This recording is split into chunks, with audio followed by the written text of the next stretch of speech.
making headlines this hour.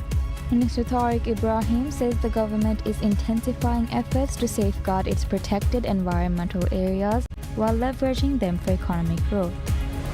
Data released by MMA showed that the Maldives' usable foreign currency reserves saw a substantial increase in May, reaching $217 million. Government reaffirms a commitment to a nationwide initiative aimed at evaluating the living conditions and diverse demographics of citizens across.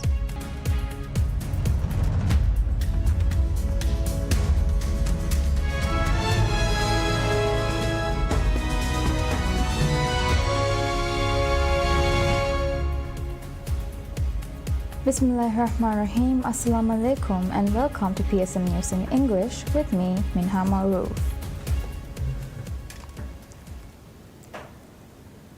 Minister of Tourism and Environment Tariq Ibrahim says that the government is intensifying efforts to safeguard its protocol environmental areas while strategically leveraging them for economic growth. He described the initiative as a means to generate revenue from these sites while ensuring the continued preservation of the nation's fragile marine ecosystem, a vital pillar of its globally recognized tourism industry.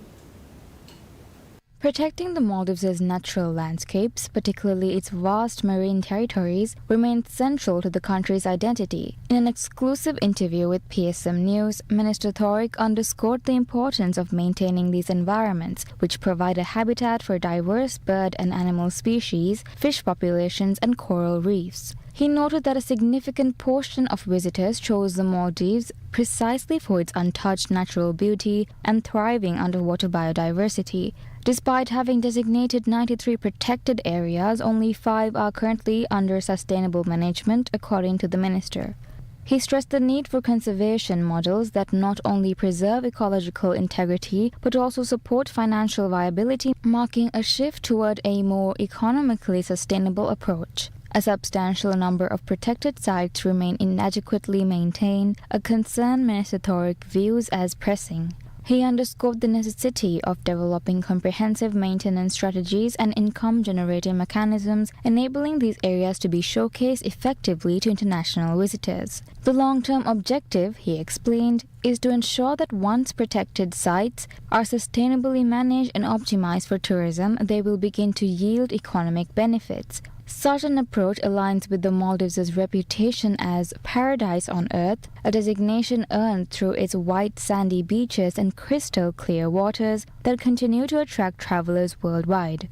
Environmental conservation remains central to President Moises' administration. A key policy initiative includes the establishment of a nature park in every atoll, along with the creation of 3 additional biosphere reserves, an effort that reinforces the nation's commitment to preserving its natural assets while integrating economic sustainability. Data released by the Maldives Monetary Authority (MMA) showed that the Maldives' usable foreign currency reserves saw a substantial increase in May, reaching $217 million. This 27% rise from April highlights a notable improvement in short-term liquidity. Central Bank reported that usable reserves stood at $171.3 million in April, before climbing to $217.88 million by the end of May, a gain of $46.58 million within a month. The broader picture, however, reflects a contrast, as overall official reserves fell 5% from $865.35 million in April to $815.82 million by the end of May. With pressures on reserve levels persisting, the government has introduced measures to reinforce foreign currency holdings. A legislation passed earlier this year mandates that a portion of tourism sector revenue be exchanged through domestic banks. Initially, banks are required to sell 60% of these funds to the MMA, but an amendment that took effect on 1st June raised this threshold to 90%, ensuring a greater influx of foreign currency into official reserves. The timing of these developments coincides with Fitch Ratings' reaffirmation of the Maldives' credit rating at CC, maintaining its previous assessment. Analysts have long pointed to fluctuations in foreign currency reserves as a critical factor influencing adjustments to the nation's credit standing. Dr. Aishad Shiham, Minister of Social and Family Development, has reaffirmed the administration's commitment to a comprehensive nationwide initiative aimed at evaluating the living conditions and diverse demographics of citizens across the country. In an interview with PSM News, she outlined her ministry's approach to refining societal welfare policies through direct engagement and data-driven decisions. Teams from the ministry are visiting communities across the country, gathering vital information on vulnerable populations, including individuals with disabilities and the elderly. These visits, she said, are shaping policies aimed at addressing specific social challenges and improving access to essential services. One of the primary initiatives driving this outreach is Halukihine, a program designed to connect directly with citizens and provide tailored support. Minister Aishad Shiham affirmed that the program reflects President Dr. Mohammad Moizu's broader vision of fostering an inclusive and compassionate society. Since its launch, Halukihine has reached more than 14,000 households, covering all but 4 atolls. The ministry expects full nationwide implementation by the end of the year. Visits so far, according to the minister, have helped identify pressing issues affecting communities, allowing officials to implement targeted solutions. Recognizing the unique needs of the elderly, the ministry introduced a specialized program last month to support bedridden individuals in their homes. The initiative, developed under President Moizu's directives, focuses on improving both their psychological and physical well-being through personalized care and assistance. Another program, IBAMA, strengthens social protection efforts by establishing local support networks that work alongside institutions to coordinate assistance. Minister Aishad Shiham credited island-based organizations and non-governmental organizations with playing a crucial role in supporting those in need, reinforcing the importance of community collaboration in sustaining effective social welfare.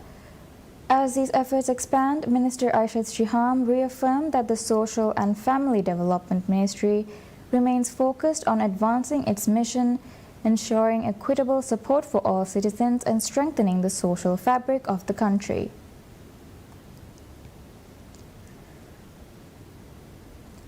The Minister of Divahi Language, Culture and Heritage, Adam Nasir Ibrahim, reveals that the government is gearing up for a grand celebration of Maldives' 60th anniversary of independence next month. Speaking to PSM News, Minister Adam Nasir said that the ministry is leading efforts to organize a memorable Independence Day celebration this year, with a wide array of colorful and exciting activities. Some of the planned activities include sharing relevant historical information and facts along with a host of other events. He said, adding that the public can expect the Maldives National Defense Force MNDF military parade and the much-anticipated iconic float procession in the capital, Male.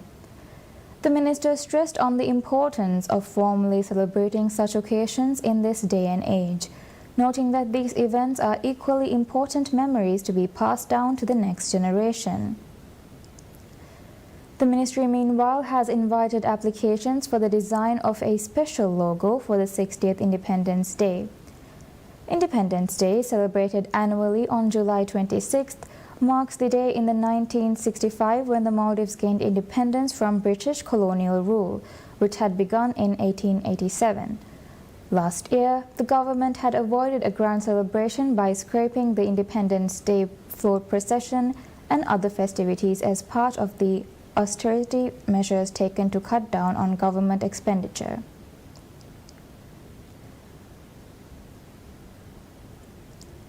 The Health Protection Agency, HPA, confirms that no additional case of invasive meningococcal has been found after completing the contact tracing process. HPA had immediately begun implementing additional precautionary measures following the detection of a case of invasive meningococcal disease on 7th June. HPA had said that following the detection of the case, relevant information is being collected while contact tracing is also being conducted.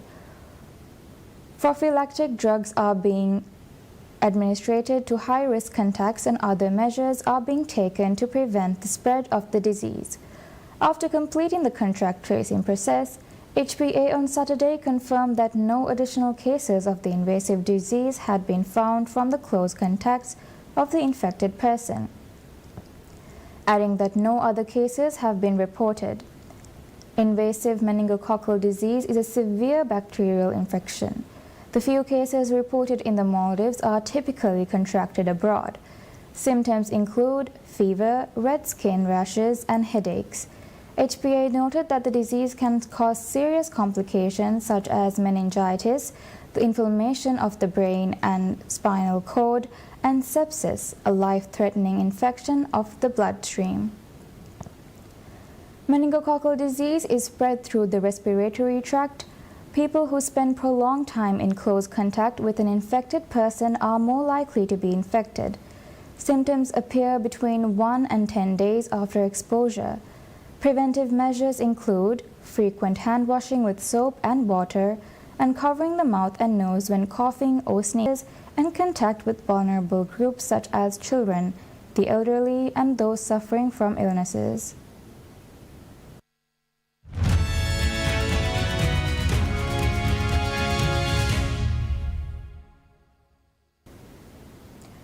Wall Street ends sharply lower after Iran launched missiles at Israel in response to intensive Israeli strikes aimed at crippling Tehran's ability to build nuclear weapons. Explosions were heard and seen over Tel Aviv and Jerusalem as sirens sounded across Israel following what the country's military spokesperson said was the firing of missiles from Iran. That came after Israel struck nuclear facilities and missile factories in Iran, escalating tensions in the Middle East and undermining global investor confidence. So I think we've got some initial shock today. And then, I think depending on what happens, of course, if this escalates, that's a different story. But if we don't see a huge escalation, particularly outside of the borders where we're already seeing the conflict, I think that investors are going to go back to the idea that the Fed's going to lower rates, that we're not going to be in a recession. And even with somewhat higher oil prices, we managed quite well with higher oil prices for the past few years. So that in and of itself isn't necessarily going to cause problems. Oil prices surged nearly 7% on fears the conflict would disrupt crude supply from the Middle East. U.S. energy stocks rose in tandem, with Exxon and Diamondback Energy both rallying. Airline stocks fell on fears that fuel costs could climb. Defense stocks climbed with Lockheed Martin, RTX Corporation, and Northrop Grumman all gaining. The S&P 500 lost 68.29 points or 1.13% to end at 5,976.97 points, while the Nasdaq Composite lost 255.66 points or 1.3% to 19,406.83. The Dow Jones Industrial Average fell 769.83 points or 1.79% to 42,197.79.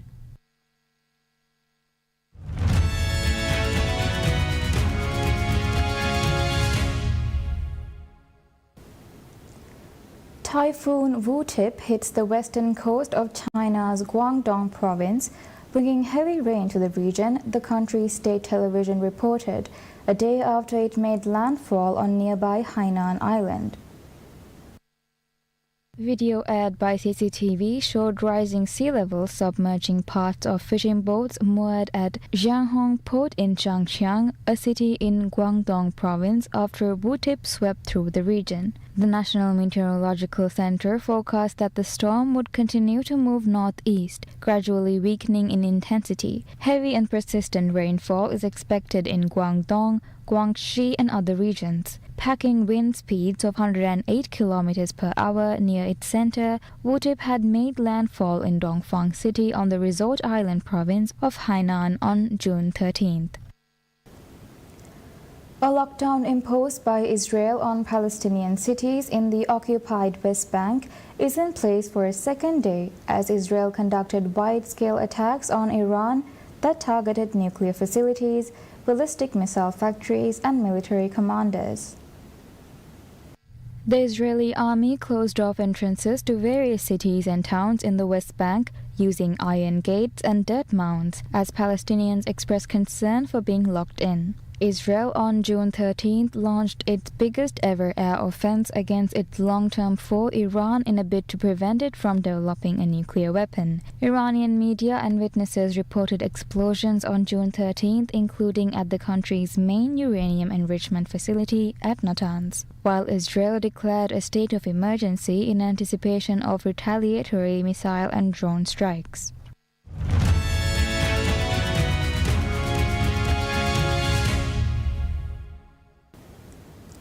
Mireia Cabañez, a 38-year-old Spanish parasurfing athlete, is gearing up with great enthusiasm for the 2025 Spanish Parasurfing Championship in Gran Canaria.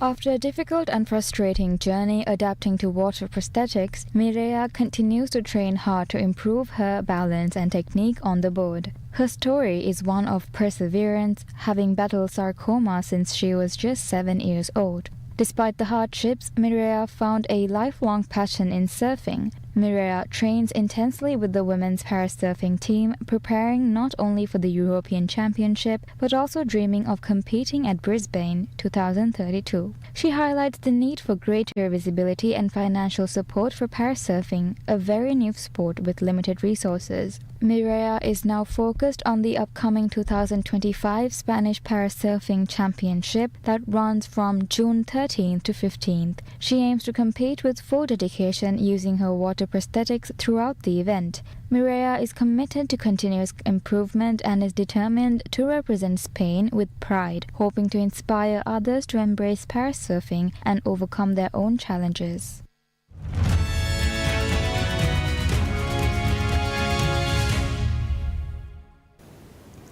Blind box toy maker Pop Mart, which has seen frenzied sales worldwide for products related to its ugly cute Labubu character, opens its first jewelry store in Shanghai.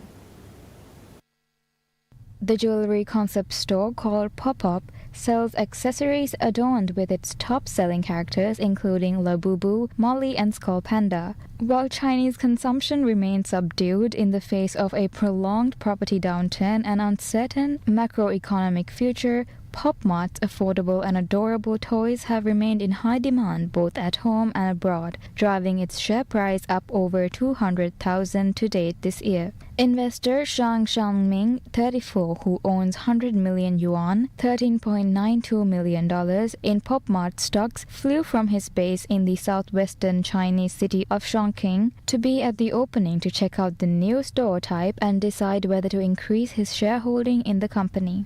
Xu Xianghong, a 32-year-old customer from Shanghai, says the appeal lies in emotional comfort. She believes young people today are seeking joy and spiritual support over material possessions, along with some Disney characters and other related to anime, comics, and popular video game. Pop Mart's characters are seen as fulfilling what has been called emotional consumption, which sees young consumers splurge on affordable luxuries that bring a little joy into their lives. At Pop-Up, prices start around 350 yuan, $48.79 for charms or a simple silver ring, right up to necklaces adorned with metallic models of the characters for 2,699 yuan, $372.06. Most pieces are priced at under 1,000 yuan, $139.40. At a traditional Pop Mart store, the blind box toys the chain is best known for generally sells for 69 yuan, $9.62 and up, but consumers have shown a willingness to shell out much more for the limited editions. Earlier this week, a Beijing auction house sold a human-sized Labubu figure for 1.08 million yuan, $150,275.51, setting a new record and marking the toy's switch from craze to collectible. And that's all we have for now. Thank you for watching. Wish you all a pleasant day ahead.